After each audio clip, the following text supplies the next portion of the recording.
Hello and welcome to Minds UFO Radio. This is your host Alejandro Rojas, and I am with Martin AV Guru Willis.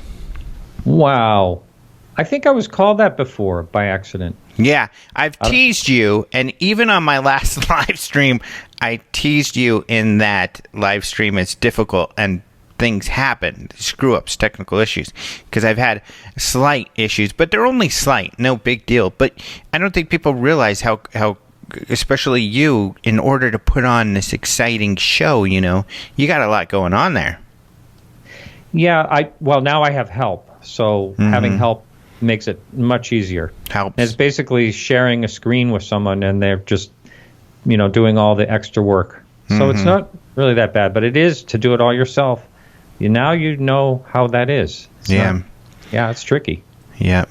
You know what's funny, too, is, and I'm sure you've discovered this, is as I've been focusing on doing these live streaming videos, and for anybody who doesn't know, I'm doing UFO Seriously Live is what it's called. So every Thursday, 6 p.m. Arizona time, which is currently aligned with Pacific, doing live on YouTube. And of course, Martin does his show live on YouTube, and doing the research to make sure I got everything, together. And just so people know, my first one was kind of a trial. It was still talking with people. It's fun. Second one was similar, where not lots of bells and whistles.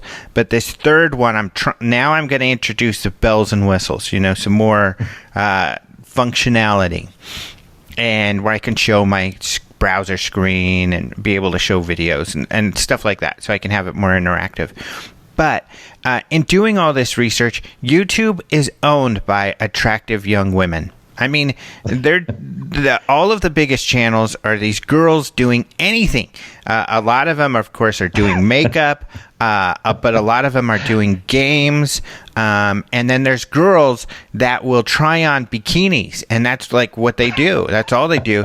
And those ones have like millions. But what's funny about it is all of these people, these are the people helping other YouTubers. So when you're looking for help on how to do things, it's a lot of these people, and sometimes these girls or these young guys who are doing these gaming videos, they will do these tutorials about here's how I do this and here's how I do that. Mm-hmm. It's pretty funny. It's an interesting world. It is. I think there's like a 7-year-old kid that's making millions of dollars just by opening games. Or opening toys. Oh my goodness. Yeah. Wow. Yeah, it's crazy. Well, I can see it because supposedly, and from my research, as soon as school is out, that's when YouTube viewership really spikes, because it's a lot of kids. And so kids doing stuff for kids, that makes sense how that would get a lot of viewers. Yeah.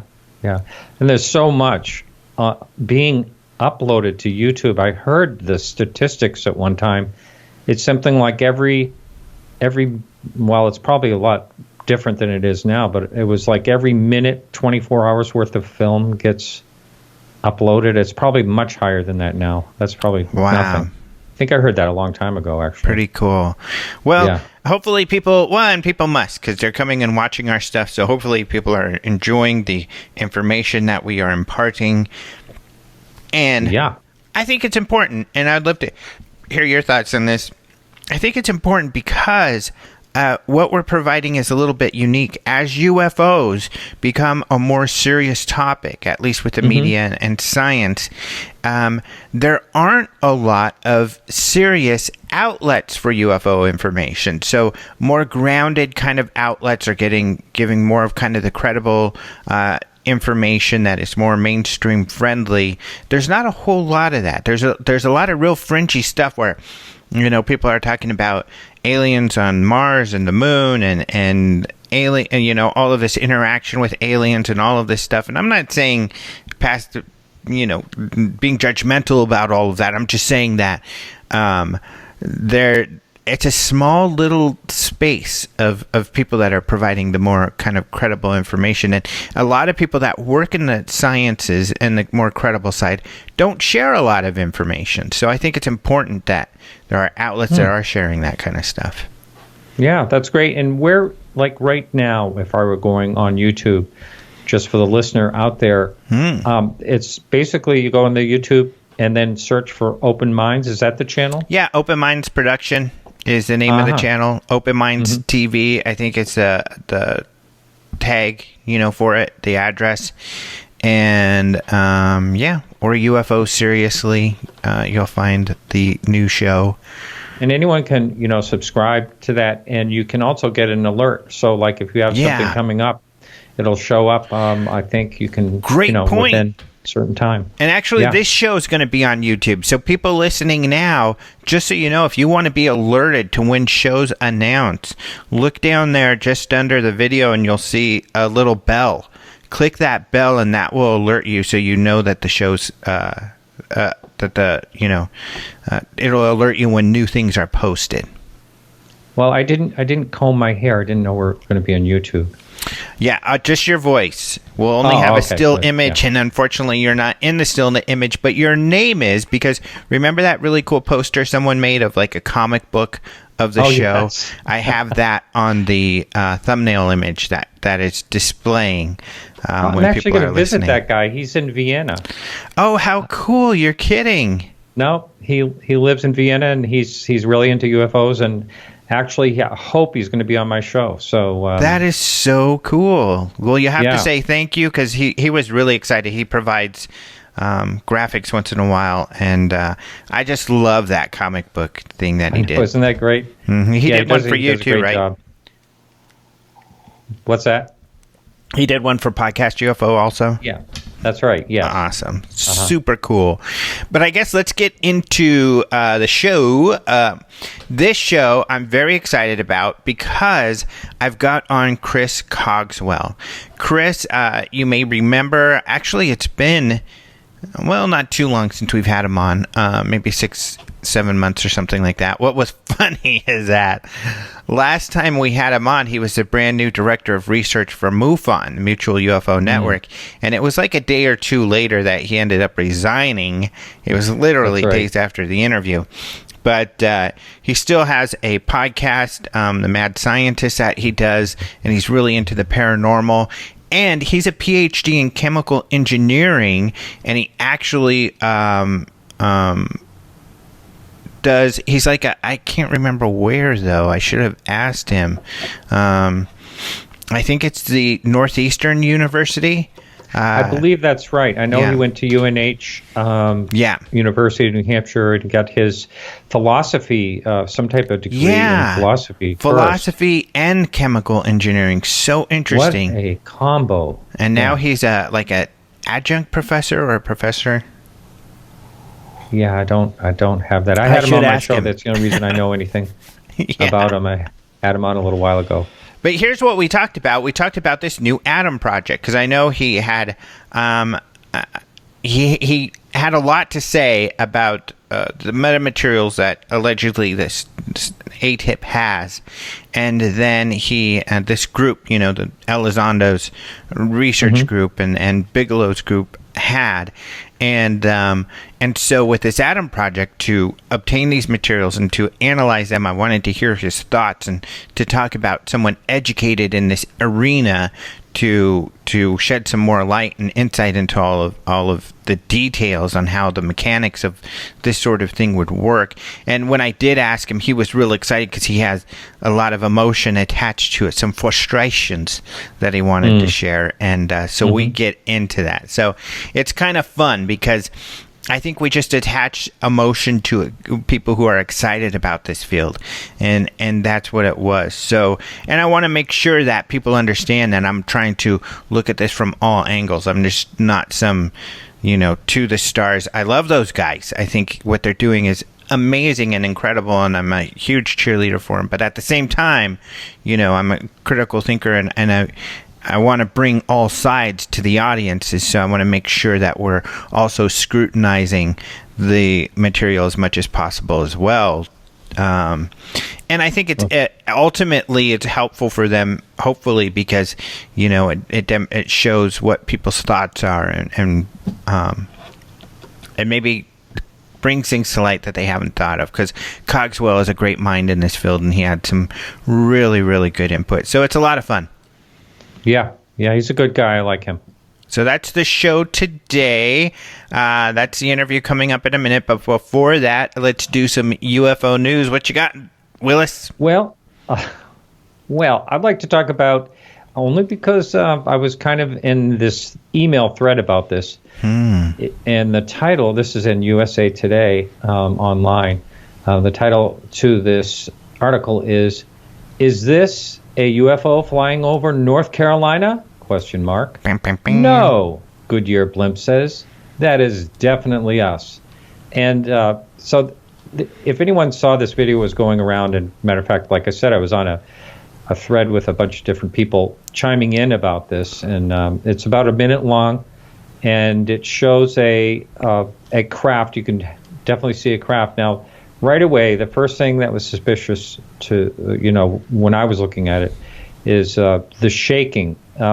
This guy, I don't want to say that he was purposely shaking, but the video is very shaky. And because of that, right away, I thought, well, this is just a little over the top.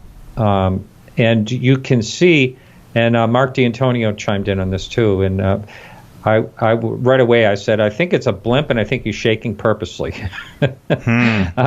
But Mark chimed in, Mark D'Antonio, and said, yes, I agree. It's at an angle which blimps often do. Now, I've seen blimps are quite amazing actually to see in the sky. I mean, I don't know if you've seen many of them, but they are quite amazing. Have, yes, and they are amazing. You're right.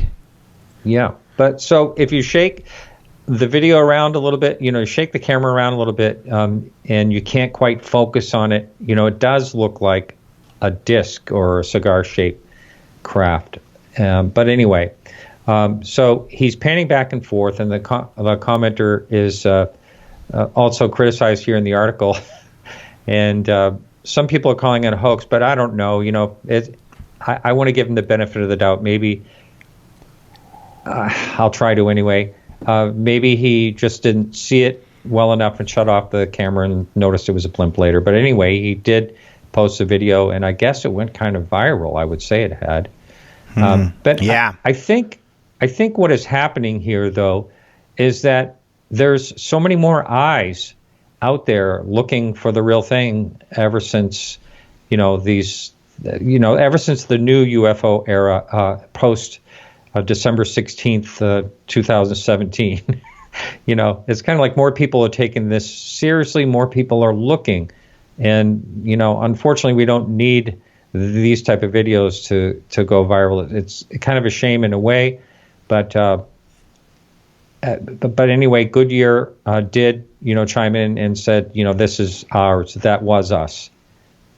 So, yeah, we've got one. At least I think it's during the big golf game out here.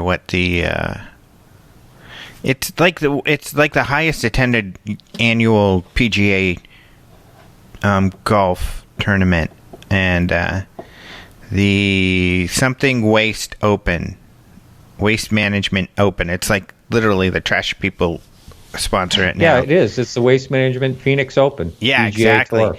Yeah. And so they have some blimps for that. And, from out here or from out, at least the Open Minds office, we used to have an office in Tempe, Arizona, which is south of there. Yep. And you would look over the cool Papagos Mountains, these neat, rocky, like little hills, really. And over that, you would see this blimp. And there's this one that's really long and skinny and gray. And so it looks, like this giant saucer out there. It feels like Independence Day when you see this thing. And when you catch it out of the glimpse, almost every year I catch a glimpse, and you do the double take because you're like, what the hell? And then you realize, there's the blimp again. But they look extraordinary when they're up like that. So I could see how someone might be mistaken for a little while and take some video and post it. And then I can also see how it would be fun to do that too, so yeah, kind of funny. But yeah, unfortunately that one turned out to be a blimp, and I don't know, there's going to be misidentifications, and I guess that's the thing, is that, more often than not, most sightings are going to be mistaken identities. Yeah. Yeah, I was in the Boston Commons about 2 years ago, and a blimp was going overhead, and you know how slow they go. Mm-hmm. But I was in a place where there was a lot of trees in the park, and I got my camera out and wanted to video it. Of course, I wasn't going to try to hoax or anything, but I mean just to video it.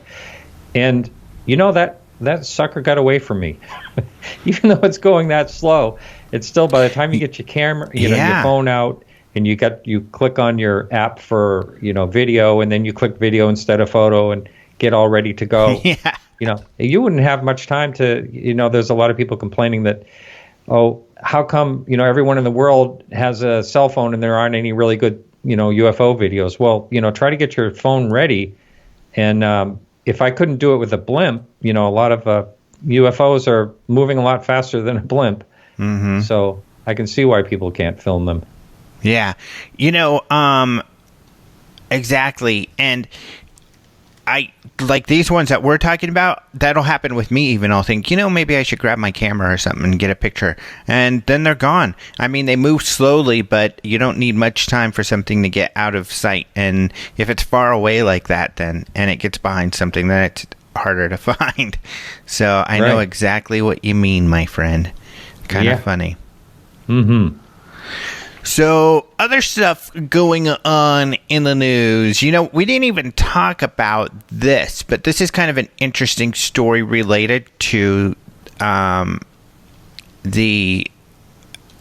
ATIP A-SWAP ASAP group. So, essentially, this government Pentagon group looking into UFOs.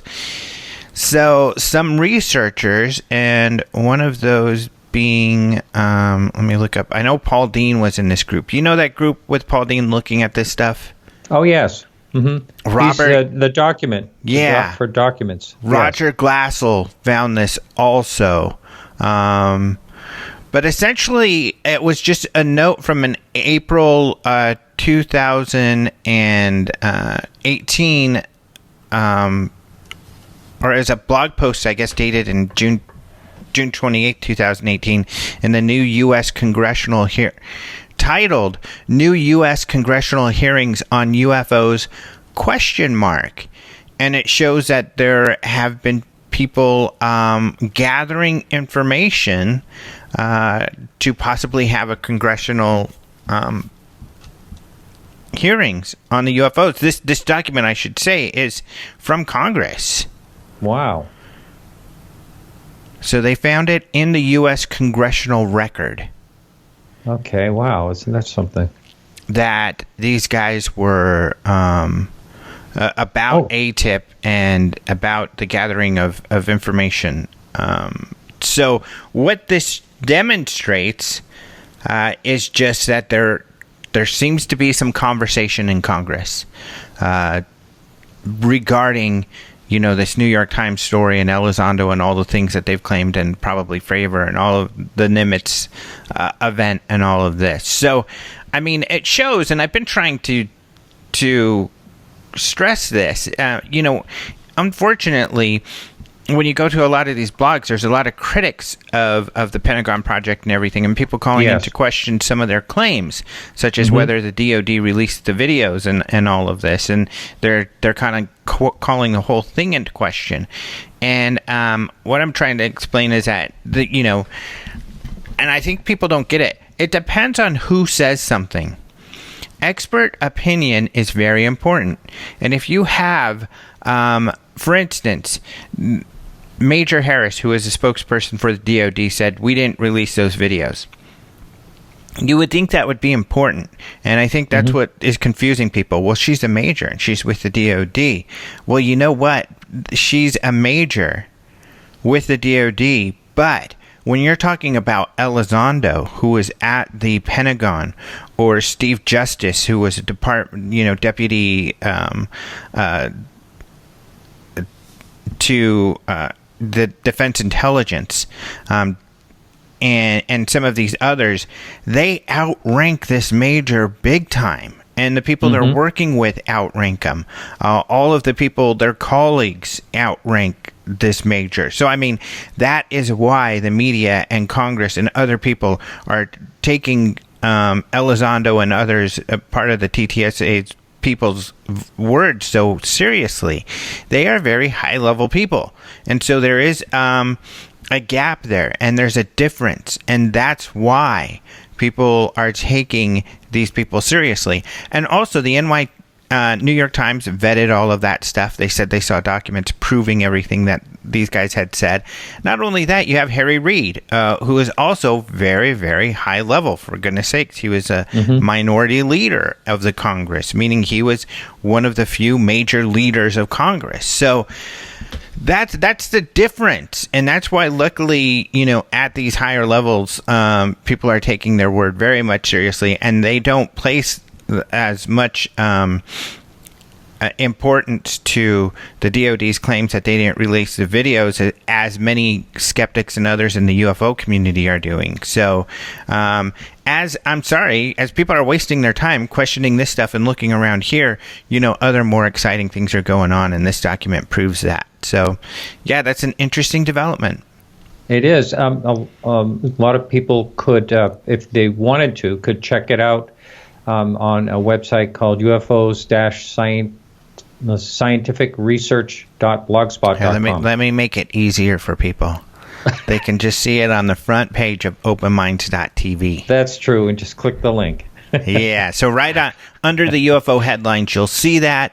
Of course, those headlines will be changing. And so people know, I used to do daily headlines, and I've got so much writing and other stuff to do that I just don't have time to do that daily. So what I'm going to try to do is do it maybe bi-weekly or weekly. And what I think, if I do it bi-weekly, I'll do it on Monday and Thursday, because I definitely want to do it before my live show. So I'm definitely going to post them on Thursdays, and I'll try to do it Monday and Thursday so that prior to each show, there's some new headlines up there. But you know what? I can't touch it now because people need to see the headline we just talked about. So I won't touch this until Thursday, I guess. Yeah, take a little time off. And then I want to remind people, though, they can go to the Open Minds UFO group if you want daily headline updates and UFO news updates.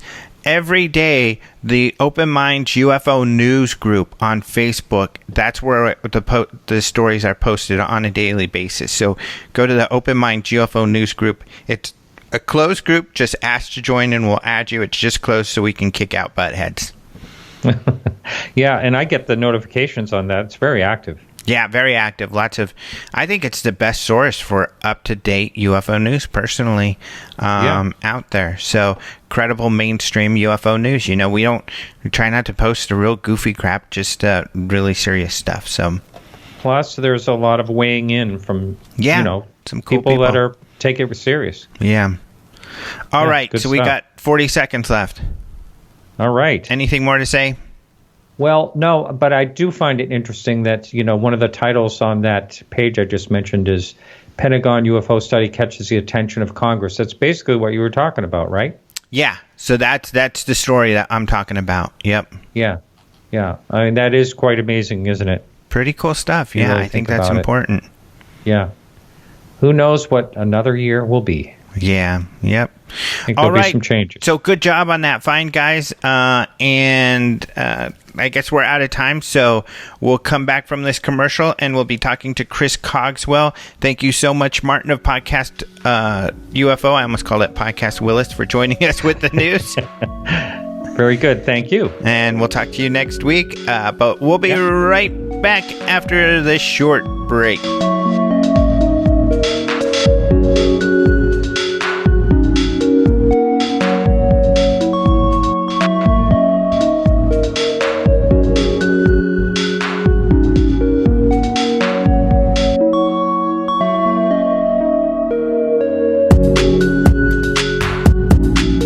I am happy to welcome back to the show Chris Cogswell. How you doing? Hey, doing well. How are you? Good. Thank you so much for joining us also, because I know you're moving this weekend and you're right in the middle of it. That's why you're on your cell phone, but you sound fine. And again, thank you for taking the time to do this. Oh, no problem. Thanks for having me. I'm always happy to be on with you. So when I told you what I wanted to talk about, which was this Atom project, it seemed that what came across in your email was a bit of frustration. Yes. I think that is an accurate way to describe it. Please explain what frustrates you about all of this. So, To the Stars Academy seems to represent a really amazing chance for some really good analysis to start being done on physical evidence of UFOs, of unidentified objects, right? Whatever you want to call them, UFOs, UAPs, whatever. But the way that it's being handled is it's too media savvy for my liking. It rubs me the wrong way. You know, I mean, if as someone who did material science research, who considers themselves to be scientifically minded and trained and inclined, this would be like if before I even ran my experiments, I came out and said, we have this amazing thing going on and look at how great it's going to be. And everybody hold your breath until we find something really great. It's the chances of it going well are minimal. Even if we think that To the Stars is really above board and doing everything correctly and they're running the right tests and the people in charge of the stuff know what they're doing and all that other stuff, the chances of this test coming up with anything conclusive is still, in the realm of 1% maybe. That's even being very generous. It's extremely unlikely that we'll get anything like a smoking gun from this. And so, just like with everything else with To the Stars, this feels very much like the UFO community putting all of their eggs into this one basket that, is on a roller coaster with no protection, no padding, no anything. And we're just kind of hoping, all of us are hoping that it'll make it through the loop-de-loop without an egg falling out and exploding on the ground. It just seems so dangerous. And, regardless of your feelings on groups like, MUFON and shows like Ancient Aliens or whatever, the one thing you can't argue against is that they have done a lot to increase public perception of the UFO question. And also in some ways, with more and more people coming out and being level-headed about this kind of stuff, the public's acceptance of UFOs as a real event has increased dramatically over time. To the point where myself as a young scientist starting out his career isn't afraid to come on shows like this and talk and say that I'm interested in that stuff. So to put all of our hopes and put all of that work in the hands of relative newcomers who in the past, and those that have been involved in the past, have not necessarily had the best track record with results, it's just it's so scary to me, and it's frustrating, and I'm very worried. It's interesting. I think I can sense where your frustration is coming from, which I think is valid, because I hold my own concerns, but I think there's also some indications, some things that we might be able to glean, and that's why I'm excited to talk to you, see what your thoughts are on some of this from some of the things that they've said. However, I would argue that these individuals have been working on this stuff probably since, at least a large amount of them, maybe even since you were in diapers. Oh, absolutely. So they're not novices to the field, and that's an interesting aspect. That's not, yeah, and that's kind of not what I'm glad you pointed it out. That's not really what I'm trying to say there about them being. Well, let me see if I get this right. What you are saying, though, and I do agree with you here, that although that is the case, there seems to be a high level of naivete. Yes, and specifically that the people surrounding this whole event are, I think, in some ways, it just seems it's not being done with the same kind of scientific rigor and transparency that would be done with another more valid, say, scientific analysis. And so when people start throwing around names, like say Hal Puthoff and some of the other folks that are involved with this, it makes me wonder how much credibility will this even have once it's finished? Mm-hmm. Right? Let's say they do find something. Let's say they find something amazing, right? Where is it going to be published? Mm-hmm. Who is going to take that analysis seriously? Right? It's a bigger question it's a bigger question than just, do we find something good, right? Unfortunately, science is, I would say, 75% results and 25% kind of pedigree and, are you doing the right kind of science? And, there's a lot of politics involved with science in that kind of way. And so it's the same kind of, it's the same fear I have with any of this kind of stuff, where all of this media attention around it, all of this kind of blowing it up as something bigger than it might end up being, the YouTube videos, the press releases that are strange, all of it is very odd, and I think setting themselves up for failure, which is not great. And so the one newcomer, the person that I was referencing as the newcomer, and frankly, the person that, being someone that was in, in middle school when he was really at his peak fame, is Tom DeLonge. I'm a little concerned that he might be being taken for a ride. I'm not sure. In what way? So the money that he's shelling out for this, and he's attaching his name to this thing and whatever, and he's trusting that the people that he's working with are all have the ability to deliver on the promises that they're making to the public. Mm-hmm. And I'm not sure that they are, or that they can deliver. And then on top of that, too, there is the ever-hanging question of the involvement of Robert Bigelow, right? I mean, it's not necessarily hidden. On the To the Stars Academy page, lists Bigelow's right-hand man as one of their main members, right? So it's not. Even if, again, it's all done above board and wonderfully and whatever, I think they're surrounding themselves with people that will, just from pure politics, just from the pure kind of way that the UFO research has been done in the past, I think they're setting themselves up for a lot of questions from folks, both within the UFO community and without it. Mm-hmm. See, now my perspective, for better or worse, is I don't really care, to be honest, about the UFO community much, as far as output, because they've had the ball in their court for decades and haven't gotten many places, and unfortunately, they're not. The rigor is so important, and I think you have a genuine concern there. And so, but again, at least there's a group kind of that are with their feet on the ground. They're the ones who know best kind of what's going on and the history when it comes to the UFO community.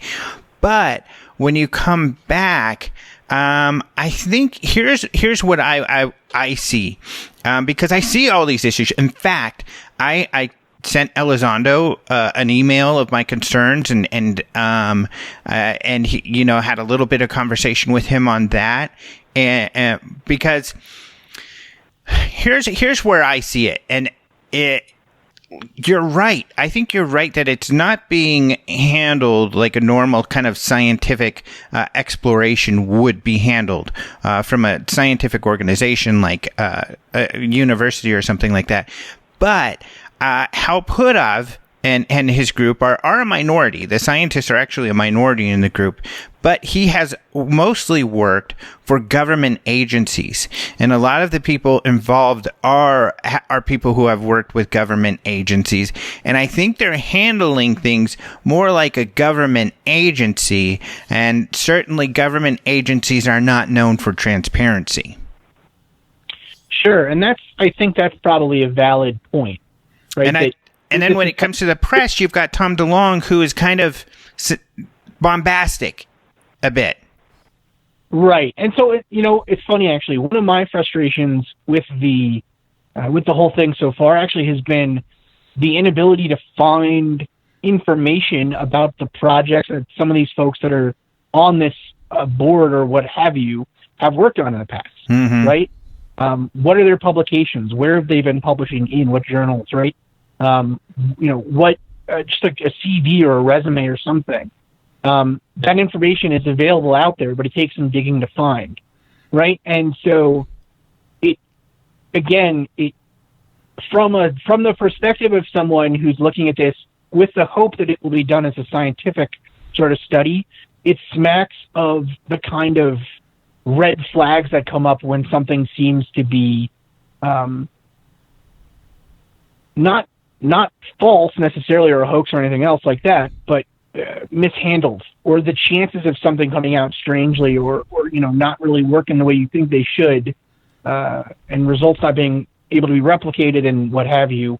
That's kind of up there for me. My alarm bells are kind of ringing. So yeah, I am infinitely hopeful. I would love if they find something great, but the history of groups testing supposed UFO materials has not been wonderful in the past. Right. And all of the information that I've been able to find out and hear about the kind of words and the testing and whatever that they're talking about make it sound like they don't necessarily know what they're using buzzwords that make me nervous, to be frank.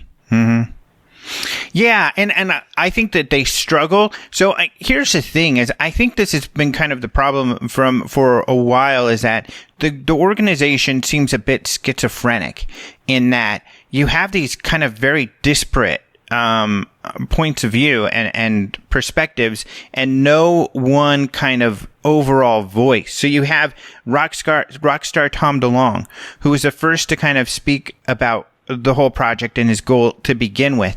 And of course, he was really out there. I mean, science and more rigorous kind of research was kind of out the window. He was very speculative and very not really talking about his sources. So you had this really wild stuff, which has been shut down since December. He's no longer, he hasn't done an interview since then because, I think they realized, Tom, that's kind of undermining our credibility. Then you have these government agencies who don't say a lot. And, even in the past, when it comes to UFO data, some of these people were with an organization called UFO Data. And they released a press release. Leslie Kean did a story in Huffington Post. It made a lot of news, but we never got anything from those guys again. And so not much happened there. And so you have the kind of this government agency faction, and then you do have the science faction. And what's interesting, now that you bring up Bigelow, is a lot of these guys did work for Bigelow. A lot of the papers that Bigelow put together are difficult to find. I have some of them, but Bigelow's group is very secretive and almost ran kind of like a government agency as well. Yeah, and that's the whole. I mean, again, though, I find it to be. I always I always get a blast out of, going on to the UFO Facebook groups and seeing what people are yelling about today. And, I love it because they'll be, the same person will post, first an hour ago, they had posted something about, Robert Bigelow infiltrated these groups and he's selling secrets, stealing stuff, whatever, et cetera, et cetera. Mm-hmm. And then, 10 minutes later, we'll post, "Oh, To the Stars is going to do it. It's going to be great." Yeah. What is going to happen when these people start putting the dots together? It is. I've written an article on this. Well, I've written several on it, but I've got one that's coming out in the next Den of Geek magazine where I really spell it all out, and where this all came from and how this group is essentially a continuation of the Bigelow group. Almost every one of these, if not every one of them, worked with Bigelow when he was doing his investigations. Absolutely. And so, and again, that's where I'm saying it's a group of folks who have kind of promised a lot in the past and then have not necessarily delivered what we'd like. Right? Yeah. Maybe the best thing to come from, assuming that it's any good, from the Skinwalker Ranch investigation will be a TV show or a movie, whatever the heck they're doing, right? We got a good book out of it. We got an interesting book, and kind of it changed the conversation on the UFO question, but it didn't really change it any more than any of a dozen other stories that could have come out that would have been just as speculative and almost, the difference between it being real and science fiction is negligible because there is no proof either way. Mm-hmm. So, and again, it's this bigger question of, the UFO community in the past has put a lot of hope in groups with government agents and people coming out from there and then seemingly saying, "This time we're going to do it right. We're really going to do it." And then you find out 6 months later, there's the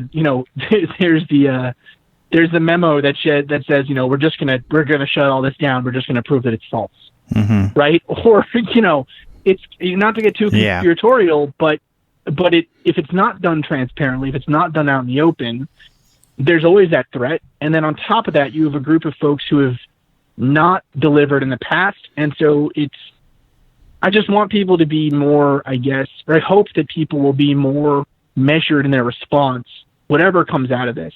Because if it's real, if they find out that this stuff is from space, because that's another question. I mean, we're going to get into that. But yeah, we definitely will. Finding out that it's from space is different than finding out that it's been engineered, right? That it's been put together by an intelligent race somewhere. Mm-hmm. So if they find either of those, it will be considered a big deal. But they might also find that within the margin of error, it's not that case, right? They can't say for certain. It's all, at this point, we don't know enough to be putting out all these press releases and wacky things. Speaking about the press releases, this drove me wild when it first came out. There was the initial press release from To the Stars on Project Adam announced it as if it was a brand new collaboration with this group EarthTech, right? Mm-hmm. We have this new group coming on board. Well, that's the group that's been with them since the beginning. Yeah, it's not new. It's not new at all. It's not formally. I mean, Pudov has been with To the Stars from the beginning. It's EarthTech is his organization that he runs.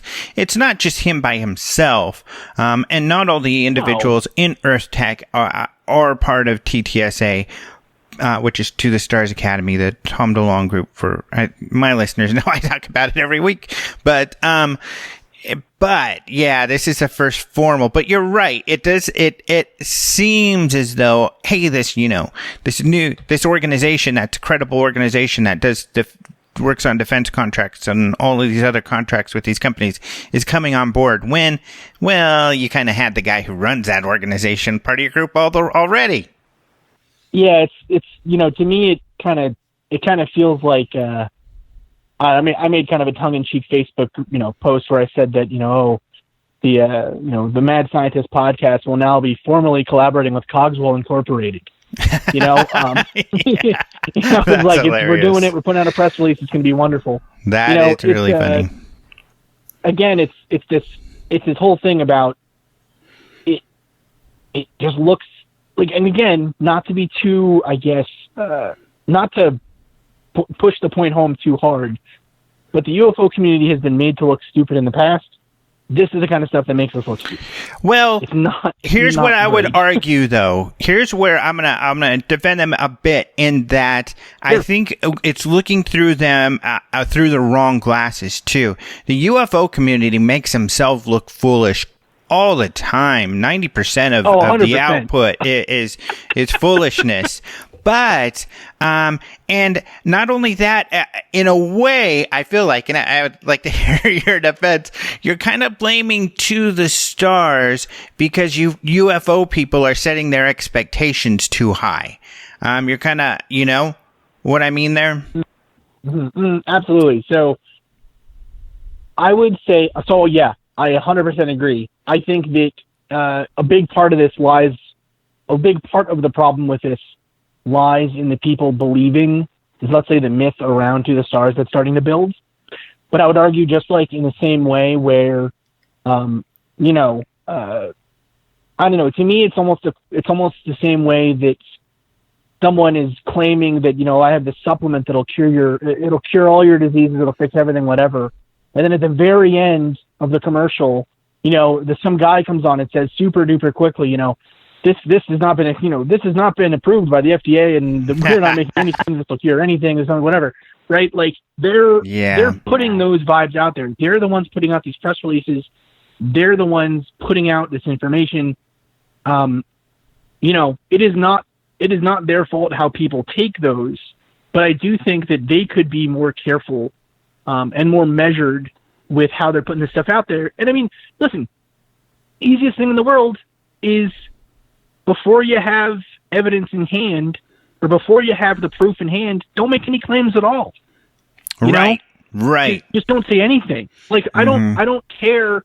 I don't need updates constantly that, we brought the material to Texas. Look at how cool this is, right? Like, okay, you got it there. That's wonderful. Maybe that'll make a wonderful documentary when it's all over and you found something. But until then, why are you hyping it up? What if it's nothing? Then it's setting themselves up for failure, and that's why it makes me question, if it does come out to be nothing, then what do they do? Yeah. Right? They've set themselves up now that if it is nothing, well, they're out to pasture, right? Like, what are they going to do then? Yeah, I think I'm not so certain. We've only got a couple minutes, and when it comes to the science, that's where, you know, it really comes to, are they setting themselves up to failure? And we're going to talk about that once we come back from the break. But because that bar of proving they have something anomalous is so high, and you'll know best, and we'll talk about that. But one more red flag that we brought up is like you said, the output. And that was the biggest red flag and my biggest concern for them. I was like, I think you guys need to spell out what your plan is on how to convey this information, and that you have a commitment to convey this information to the public once your analysis are complete. You know, you have to not assume that everybody knows you're going to be transparent. If you truly want to be transparent, you got to let people know that. 100%. I mean, it comes down, I mean, this is kind of a problem that's common throughout the sciences at the moment, and it's really starting to bite kind of the community. It's come back to bite us, because the focus has always been on publishing positive results, right? Experiments that worked, never publishing failures, never publishing things that were, refutations of other people's papers. You just kind of let the paper sit and then get disproven by other positive results. Well, in this case, where they've now set themselves up with, we're doing this experiment, a non-answer, or not telling the public what their results are, is just not, it's not going to be adequate. They're going to have to, at least, if they find nothing, they're going to have to come out and say, based on our analysis, we don't think that this is anything of interest. Yeah. And this is why. That's a really good point. We're out of time, so we got to get to our break, but I think you have an excellent point there. We'll be right back. You're listening to Open Minds UFO Radio. Those of you listening on KGRA will hear some commercials, and those of you listening to the podcast will have a short musical interlude, but we'll be right back with Chris Cogswell.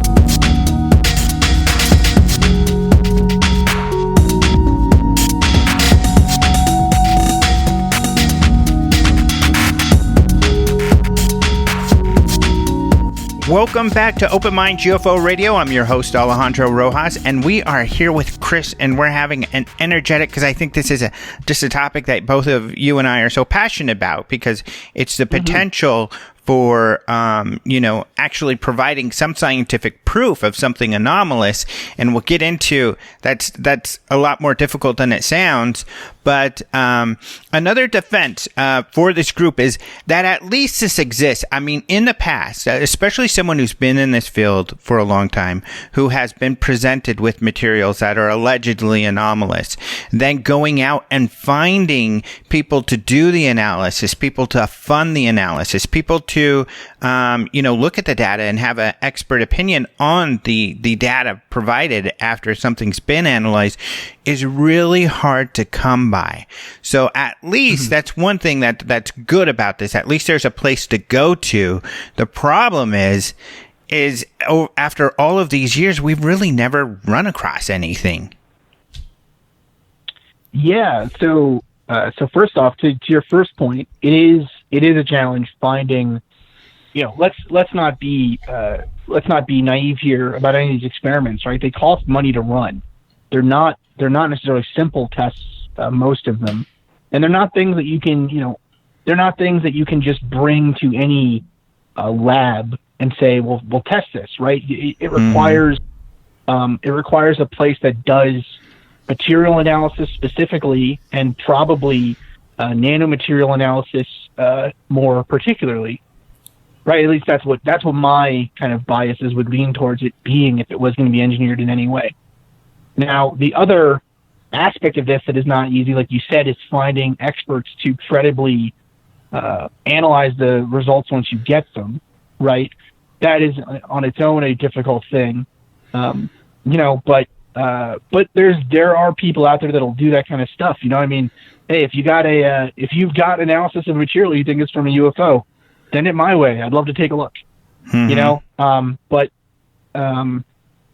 But anyways, the fact that there is a group out there doing this is interesting. That is very good, I think.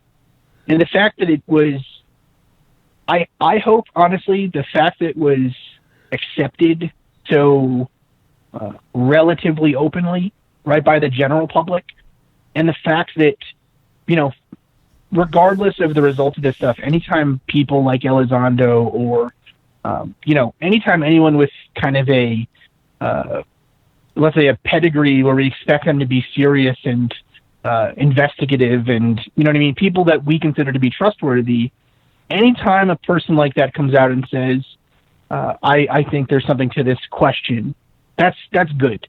You know what I mean? That helps the effort regardless. So, and I think the positive... to answer your other question, is that these guys then, they have the pedigree, to use your term, which is a great term, to be taken seriously when they do present results. Absolutely. And so that's kind of where I think, I don't think you can argue that they've done some good. You know what I mean? I think definitely some positives have come out of this. I'm just a worrier. I'm the kind of person where, I don't know. I don't stop celebrating until, the trophy is in hand and I'm at home. Well, you understand the lengths that they're going to have to go to prove something better than most as well. Now, before we get into just how difficult it will be for them, one interesting thing they put in the QA, because it seems like, their first press release was very short, 3 or 4 paragraphs. So there was a lot of questions people have. So about a week later, they came out with a Q&A with about 5 or 6 questions. One of them was extraordinary, though. It seems that, and this is weird, they said one of the questions they want to analyze is if this material, whatever material they find, will help them answer questions about space-time manipulation.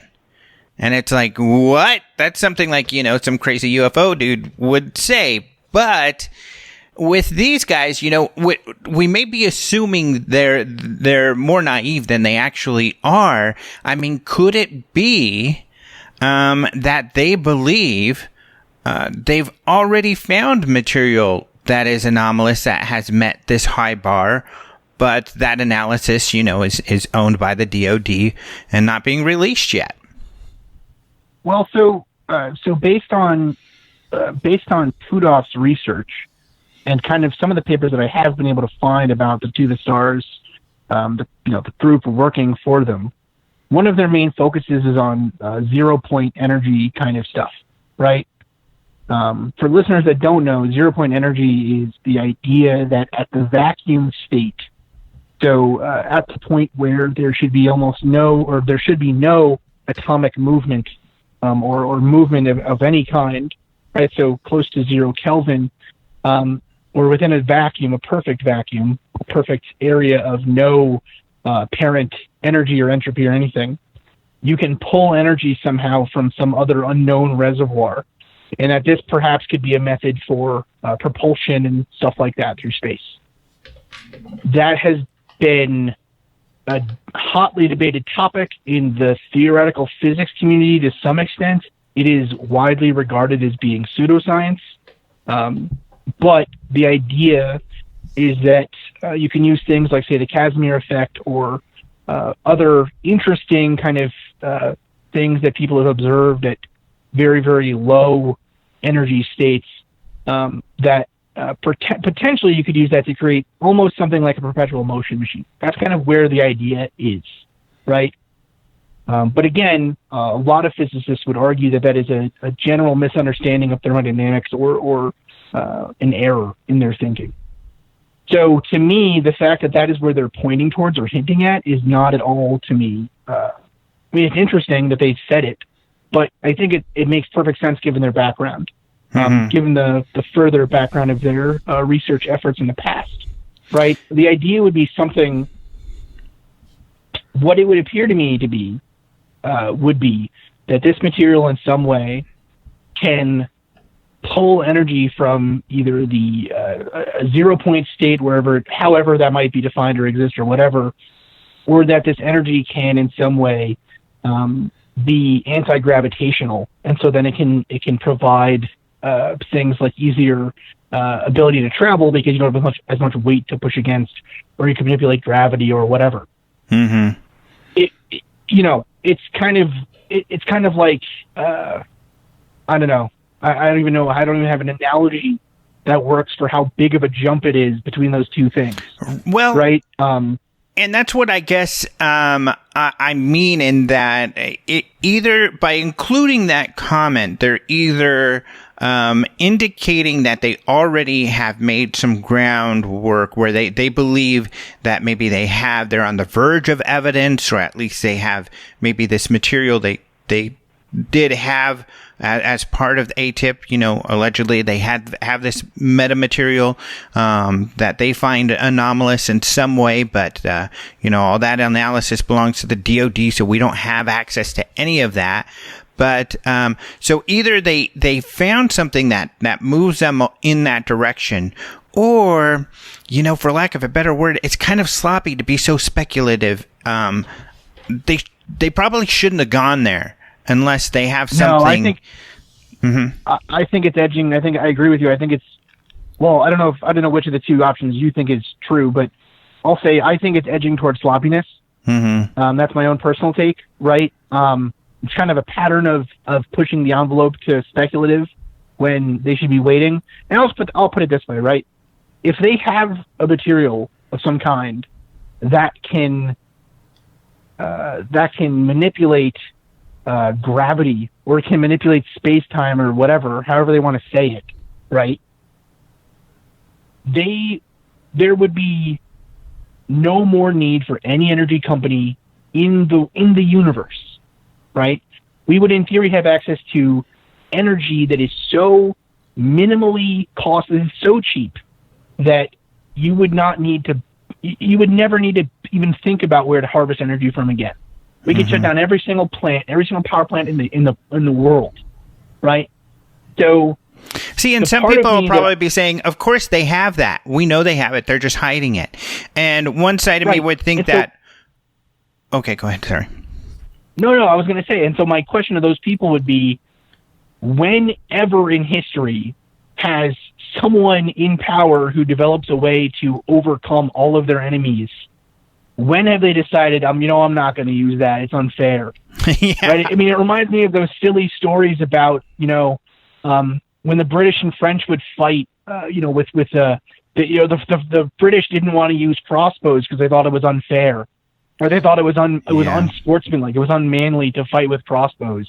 And so then, they wouldn't, and they'd just get decimated. They got annihilated. Well, the other problem with it is if they did discover something like that with this program, Elizondo's big problem is that, ATIP and this whole, the UFO issue was not being taken seriously enough. If they had found something like that, it would have been taken seriously, but it wasn't. Yeah. So that indicates maybe they didn't find something as incredible as that. And if that's the case, then that is kind of concerning that they would go there, because it's making an assumption and it's demonstrating that perhaps there's a bias there before they even get to studying anything.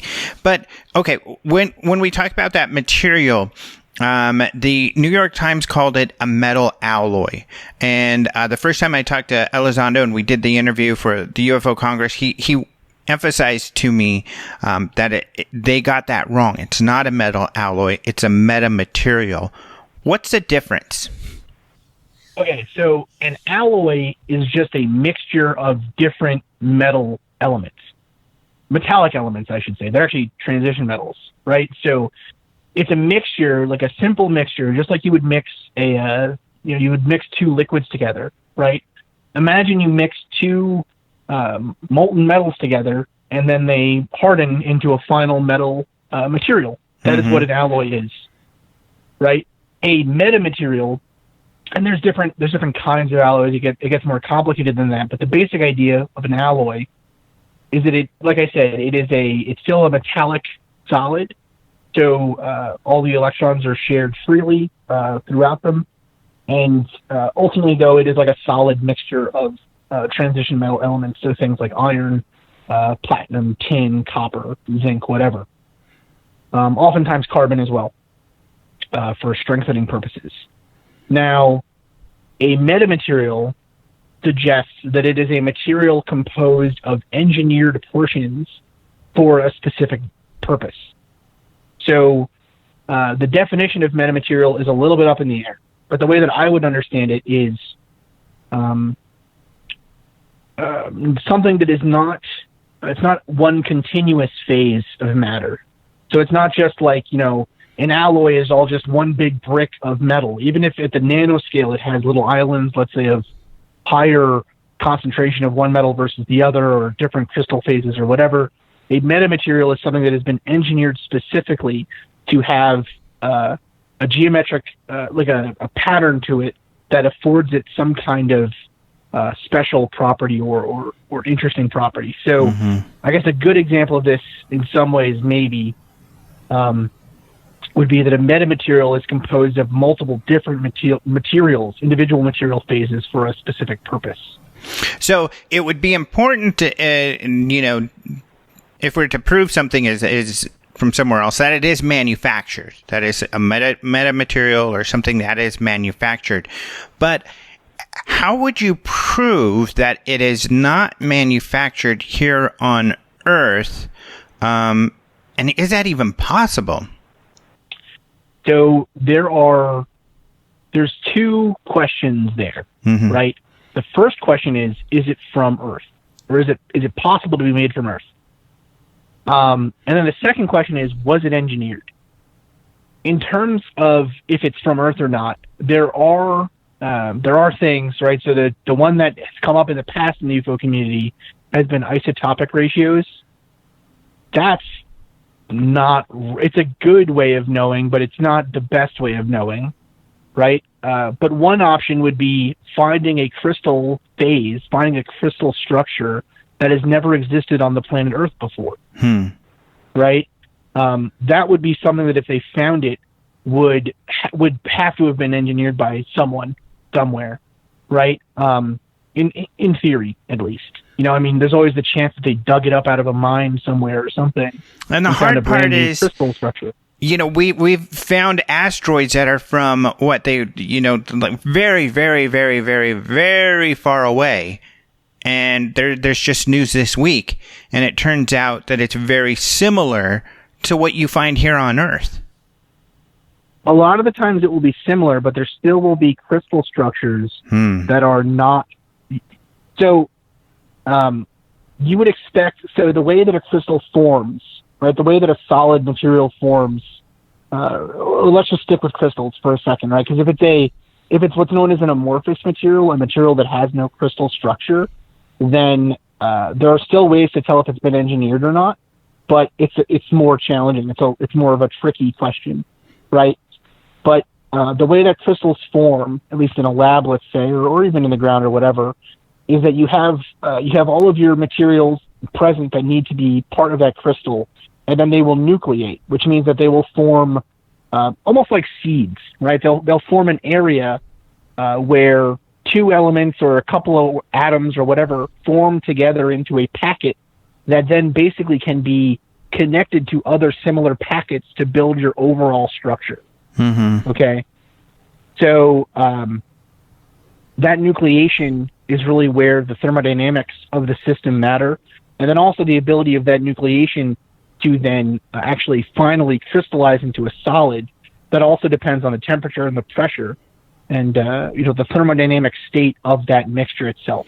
I guess there are some there are some states that can't be achieved on Earth, or just aren't normally achieved on Earth. That would require a pressure reactor, or you know what I mean. So if they came out with something that, oh look, this has this special crystal structure and it's composed of these elements, and the only way that this forms, and the only place we've ever found this before is in labs where they're making it specifically, well, then that's very interesting, right? Where do they get it from? That's a good question there.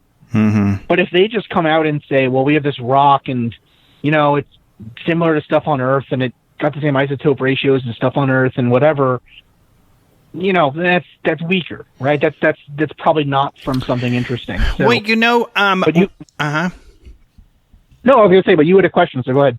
Oh, no, I was going to say what gives me hope is that, I mean, what you're explaining and what you're getting into are kind of the details of this type of things that skeptics or, of course, other scientists will look at in order to check their work should they claim something is anomalous. And at least what gives me some hope is that Gary Nolan is also a part of TTSA, and he is from Stanford. And his thing is DNA and I think biology, but and the chemistry of that end of chemistry. But he has certainly been more careful, and he's worked with more scientists when it comes to all of these alleged alien bodies that he has, which is rare and which is actually, I think, really cool. He's made an effort to investigate those. And, of course, the UFO community or the people that bring it to him say, oh, you're lying, when he figures out they're human. But he's inevitably they're mummies, right? Yeah, inevitably they're mummies, humans, and but at least he has done the work to figure out what it is, and then he's worked with other scientific organizations that have come to check the work and also look at it. And so at least, they have people who understand the scrutiny that their claims will go under. Yeah. Absolutely. I mean, so, and the thing that I would say for people too, like the nitty gritty of it sounds very complicated and everything, right? And I mean, it is complicated, but just think for yourself. If someone brought you something and they said to you, well, this is, I want to know if this is engineered or if it's not. Is this something that someone made to be a certain way, or is this just something that formed naturally? You would look for specific things. You would look for function. You would look for forms that you would not expect to normally form in nature, right? You would look for materials that don't normally go together, and you might look for things like design, right? So coloration, shape, etc., stuff like that, right? Now, assuming it just fell off of a ship or something, you're probably not going to get any of that shape stuff, whatever. But you might still find design. You might still find materials that don't normally go together. You might find function, right? Mm-hmm. It might be something as simple as they show us that, hey, if you shine a light on this thing, you shine a light on this thing and its volume expands, right? That would be enough for me at least to say that is something we should look into more, right? Was that designed or is that a natural property?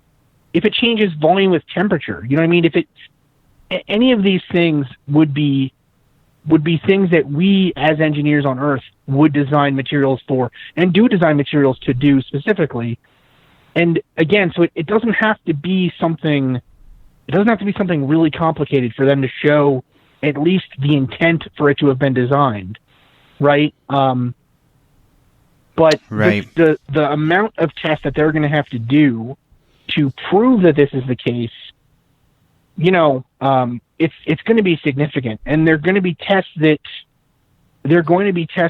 industrial chemists, industrial engineers, people that have been working for government, whatever. No one scientist is perfectly, is the smartest in the field, is the best in the field, whatever. Right? There's folks that are good, but even if you, with my ginormous ego, right? If I had to put together a team, if I had to be given a material and say, analyze this, I would get a team together of like 20 scientists to help me do it. Yeah. Because there's stuff that I'm going to miss. There's stuff that people aren't going to be able to see there. So we're pretty much out of time. Oh, sure. I was just going to say, that's why the peer review process exists. So yes, exactly. Transparency. So my takeaway is it's awesome that this group exists. Don't get too excited to see any results anytime soon. Hopefully we'll have some in the future, and really, and maybe never, because it's a very tall order what they're looking to do.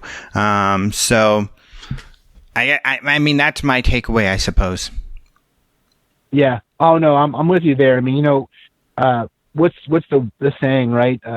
Plan for the worst, but hope for the best. Exactly. Right? That's what I always do. I think we got to do that.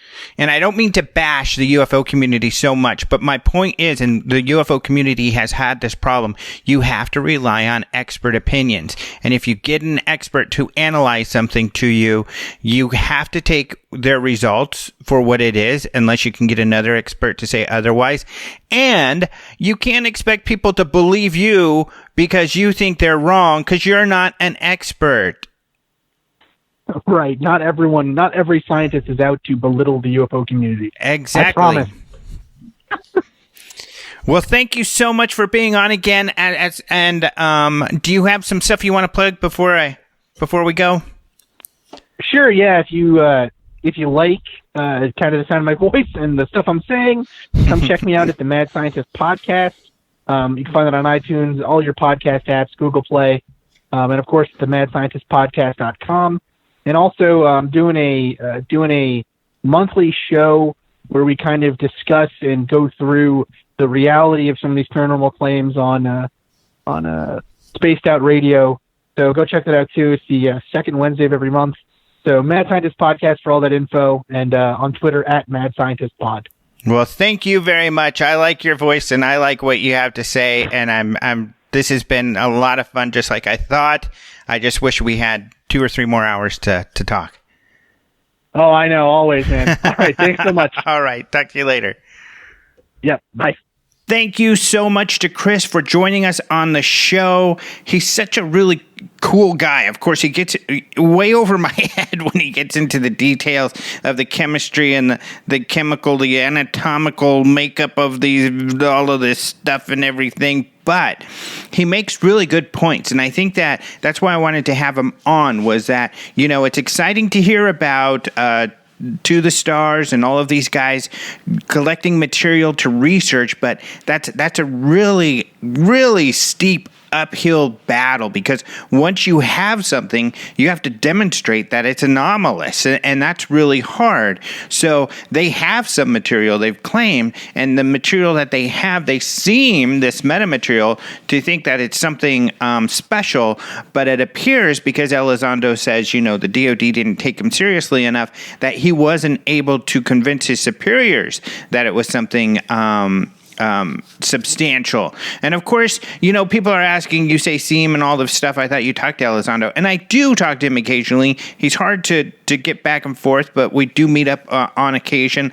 And it's just that, there's so many questions, and then also there's a lot that he can't share. So for example, the actual analysis that happened is he doesn't have that material, and so there's not much he can really share there, except to say, and this is, I think, a really important point that people miss, is that, these people who did these investigations, and a lot of this To the Stars group, were heavily skeptics to begin with. And when they say that something is anomalous, or that they've analyzed video or material, you have to take that with a lot.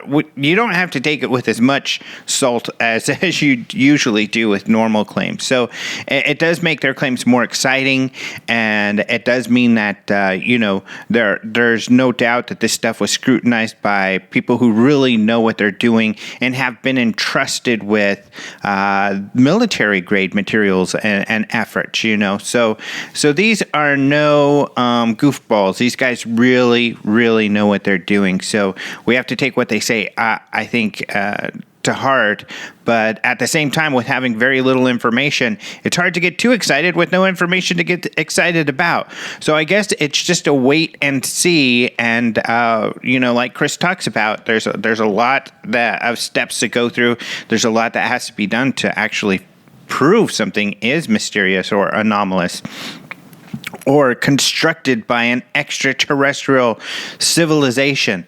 But at least somebody's looking, so who knows? Maybe that's what it takes. It's just someone looking and taking it seriously to find something. So we'll keep a very close eye on this, and of course let you all know when we discover anything. But check out the Mad Scientist podcast. Check out all of Chris's stuff. Really entertaining, a lot of fun, educational, science-based. Can't say enough about what a great guy Chris is. So happy to have him on the show to talk about this topic. Otherwise, other things going on, I want to let you all know that this is good news for you all, is that I've kind of been able to refocus on UFOs. So that's good, but it does mean I'll need a little bit of your help. And, to be honest, I've asked for this kind of help in the past, but that's okay. I like to, like I always say, I like to give you something material, something that you can get your hands on. I like to offer people something that they can purchase or something like that. However, a lot of people, and it's very popular, especially for podcasts and things like this, to do this thing called Patreon, and to ask for donations and for patrons. And so, I've created a Patreon site. I'll have the link here in the show notes. The link you can find, you'll be able to find it on the videos and everything. Or if you go to Patreon and look up Alejandro Rojas, it's under my name because, it helps support everything I do, especially the UFO stuff. So, if you can go there and support me, it really does help because it helps me especially because I'm someone who freelances. I don't have to seek, jobs elsewhere that take me away from the stuff that you all like and that you all appreciate. So I would very much appreciate it if you can go, check out the Patreon and consider patronizing and helping me keep all of this going and helping me focus on all of this UFO and science and space stuff that you all love so much. And if you do that, then I can do more to get information out, such as my live videos. So this is really cool. We've talked about it before. We talked about it at the beginning of the show.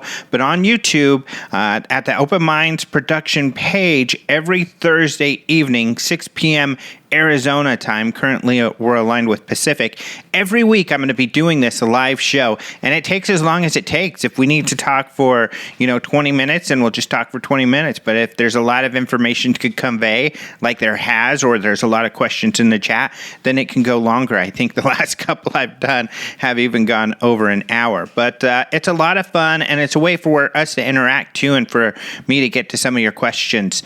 So check that out. I'm going to be doing podcasts more regularly, and really with this focus, trying to essentially, make this more of a job for me, where I can make some money at it and then keep going, because there's always such exciting things going on. So this month, I'm really not doing any traveling or meeting with people, but next month I will be. And, most of the time, as you all know, I do that. July was a super busy time for me out and about. And, and that's one of the things that made me think is I was out there and meeting people. And, if I had a little bit of my equipment with me and was a little more savvy about things, I can get more interviews and more content and more to share with you all. Of course, I did share a lot of stuff in social media. I did some live videos and stuff like that, and I'll continue to do that. So follow all of my social media. But I just want to keep getting more and more material out, because it's a lot of fun. I love to share when I'm doing all of this stuff. I love to share. That's what journalism is all about, is sharing information and sharing these experiences and sharing the thoughts of the people that I get access to, astronauts and whatnot, because, what they're thinking is interesting. And this topic, at least, is opened up enough where I could feel a little more brave, although I've always kind of done this, but a little more brave about asking them about some of this stuff, UFOs and everything. So lots of really cool, exciting things on the horizon that I'm planning, that we'll keep doing, and I'm doing right now. So more podcasts, more videos, more really cool stuff coming out. So along with that, there's also more cool products that we're working on. So if you go to openminds.tv, you'll be able to see on the right-hand side, where you can get some openminds.tv branded t-shirts and mugs, stuff like that. But also, of course, there's the UFO Congress store link there, where there's UFO Congress stuff. And there's more stuff going up there besides just UFO Congress branded stuff, although I think our UFO Congress logos are so cool. I wouldn't get a t-shirt without a UFO Congress logo on it. But let's say you just want an alien. You can get an alien. You can get an alien on your shirt, or you can get a glow-in-the-dark alien on your hat. These trucker hats, they're so popular. It's so funny. We got all these trucker hats because I know people love trucker hats. They didn't sell as well at the Congress, I think, because we have kind of an older age group, but the kids love them. When we go to events, like we went to Alien Con in Pasadena, they sold out in a heartbeat. They were like and these weren't even glow-in-the-dark. It's just the newer ones that are glow-in-the-dark. So they would have sold even more quickly, had people know, if we had the glow-in-the-dark ones in Pasadena. Otherwise, they just fly. The alien t-shirts fly. People love all of this stuff. So go to the UFO Congress store. Of course, you can find that on the right-hand side at the openminds.tv site, or you can go to ufocongress.com. There have been some more questions about the next UFO Congress. Go to ufocongress.com and you'll find all the information about that. Remember, it's going to be in September 2019, so we've still got about a year to go for the next one. But we've got really exciting guests that we're talking to when this lineup comes out. It's going to be an extraordinary lineup. I'm very, very excited about it. So really cool stuff. Also, when you go to openminds.tv, just want to point out a couple things to you. If you go to the shop, you'll drop down, you'll see all of these options for looking for different stuff you can purchase. But under articles, don't forget there's a drop down there where you can find a bunch more stuff. So sometimes we talk about headlines and stories that are being posted in the mainstream media or in the media out there. If you go to articles and go to daily UFO headlines, then you're going to be able to just very quickly skim headlines for the last couple months. And then if you click to the next page and the next page, you'll see more and more headlines going back for years, because Minds.tv has been collecting information for years. So check that out if you're looking for some of the headlines. And of course, that's where I post the UFO lives and all the other cool stuff that we're doing. And of course, check out Den of Geek. I'm doing a lot of writing for Den of Geek, some UFO, some space, some science, some entertainment and sci-fi. In fact, I just posted a story there about Jason Clark, an interview I did with Jason Clark, who is one of the producers for Orville. So I'm a huge fan of Orville, which makes sense because I love space, I love sci-fi, and I love comedy. And of course, it's Seth MacFarlane, the guy who makes Family Guy and all kinds of other funny stuff, is the lead in that. And it's a really funny show, and it's also good sci-fi. The special effects and everything are really cool. So I asked Jason Clark about, what does he think? Some people have trouble with, is this a comedy? Is this sci-fi? And I got his ideas about why, it makes sense to have humor in the future. I mean, we've always been humorous, and most likely we'll have humor in the future as well. And that's one of the things I connect with, because if I was on a spaceship like this, I would be cracking jokes and being the regular goofball that I am. I just can't help it. Another thing I want to talk about is I want to thank listener Matthew Phelan. I hope I'm saying the name right, Phelan maybe. But anyway, he's a writer for Inverse, and I forgot to talk about this before. He posted this in July, and July was just such a crazy month for me. But he wrote this article in Inverse called Aliens on the Moon. Headlines obscured the truth about moon habitability. And it's really funny because these headlines were way off that had come out, and it was mostly spawned by tabloids. I'm always complaining about the tabloids and the inaccuracies that they have there. So that's what this article is about. It's a great article about how all of this came about, and it's got a quote from me in there. So I definitely appreciate that. But it's a really fun, great article you guys should check out. Again, you can see that in the headlines. I've also posted it everywhere. And I'm posting headlines on openminds.tv weekly, sometimes bi-weekly. Weekly, sometimes twice a week is what I mean. But you can see them daily if you go to the Open Minds UFO News Group in Facebook. That's the Open Minds UFO News Group. It's closed, but that's to keep the trollers out. All you have to do is ask to join, and then we'll let you in. So no problem. So I think that is everything. I talked about the UFO Live, and I've got plans for more shows coming up. So yeah, so that's everything. Of course, we've gone a little long because we had so much to talk about. If you're listening to the podcast, that's no big deal because I can go as long as I want. But we are limited in time on KGRA, so with any luck, they won't have to clip the end of the show off. But either way, thank you all so much for listening. I want to thank, of course, Martin Willis of Podcast UFO for joining us with the news. I want to thank Caleb Hanks for the opening and close music. Oh, that reminds me, if you recognize the name Hanks, yes, Caleb is Micah Hanks' brother. Micah Hanks also does a podcast and does stuff about UFOs and the paranormal. He's going to be joining us at the Devil's Tower. So next month, there's a Devil's Tower UFO event, just like there was last year. I'll be speaking there. Karen Brard, the owner of the UFO Congress, is going to be speaking there. That's very exciting, especially because I feel that she's just one of the most intelligent and beautiful people in the UFO field. She's making funny faces because she's right here. But it's true. I wouldn't be hanging out with her just about all the time, if that wasn't the case. But so that's going to be a lot of fun. Leek Spiegel will be there. Mark D'Antonio. I just saw that Chris O'Brien is going to be there. So these are all great friends of mine. It's so beautiful out there. And I'm going to get some great interviews with the Devil's Tower in the background. I'm so excited. So this will be a lot of fun. So go look up the Devil's Tower UFO event if you want to join us there or learn more about it. So I'm excited to see Caleb's brother Micah there. Hopefully Caleb will be there. Caleb is an excellent musician, by the way. And if you go to the Open Minds UFO Radio page at openminds.tv, you'll see a link where you can find out more about Caleb and his music, because sometimes I get these messages and people are like, where did you get that music, man? It's awesome. And that's where I got it, Caleb Hanks, and it is awesome. I love it. In fact, this album that he created that includes some of this music that I play, I listen to sometimes because I think his music is really, really good. So check that out.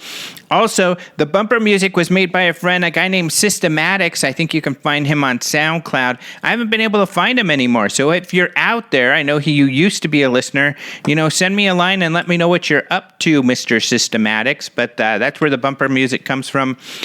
Otherwise, I want to, of course, thank you, the listener. You guys are awesome. Thank you so much for your support. It's when I started doing these live videos, we've got a ton of people in there, and what's great is that we've got a lot of like-minded people.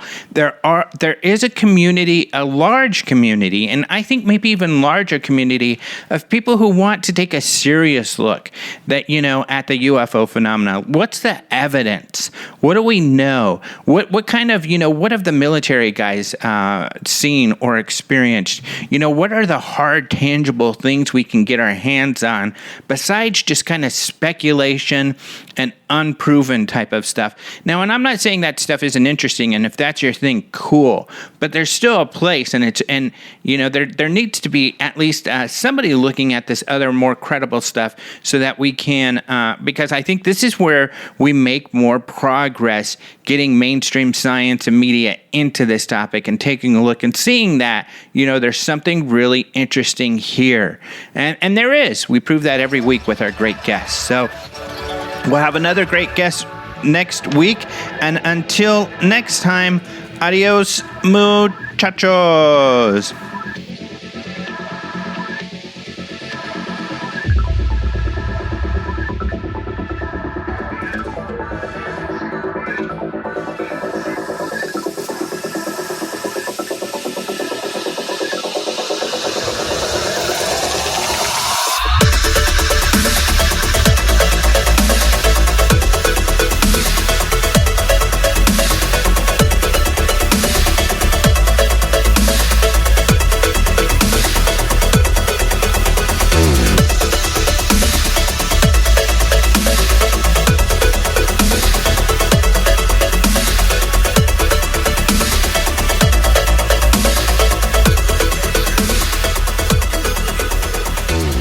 Your emotion